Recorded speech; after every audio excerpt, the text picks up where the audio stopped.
Okay, hi guys. So we were recently learning about decomposers and producers and consumers, and I want to talk about the really important role of decomposers. So we've kind of been waiting all year to finally deal with the fish that's been in the freezer since September. Okay, so he's still whole. This is what he looks like.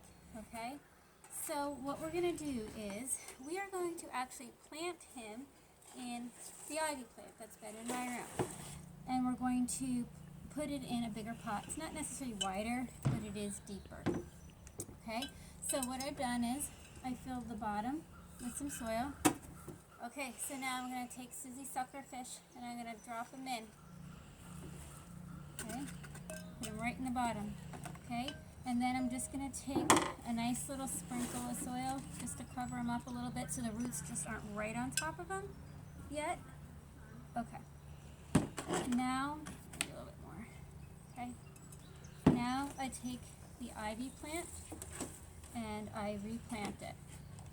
So every plant in my room has a dead fish in it at some point, which is why you might notice how nicely they grow. So the idea isn't really that the dead fish provides nutrients like you might think. It's really what we call the nitrification process, and that is when bacteria break down the dead fish. In the process of the little bacteria eating away at the fish, it produces nitrogen that a plant otherwise would not normally be able to get. What makes a plant so green and beautiful is its access to nitrogen, and it's only bacteria that make nitrogen possible to be absorbed. Otherwise, the plant wouldn't be able to uptake it. So in this case, the bacteria that feast on the dead fish is what's going to allow this plant to grow. Now, some of you may have seen at one point in your life the Charlie Brown Thanksgiving, where Squanto teaches the pilgrims to plant a dead fish on top of each kernel of corn. And so that's where the first time I heard about this tradition. So it is an ancient tradition that people have been practicing for a long time. I know my next door neighbor used to put fish heads in her rose garden.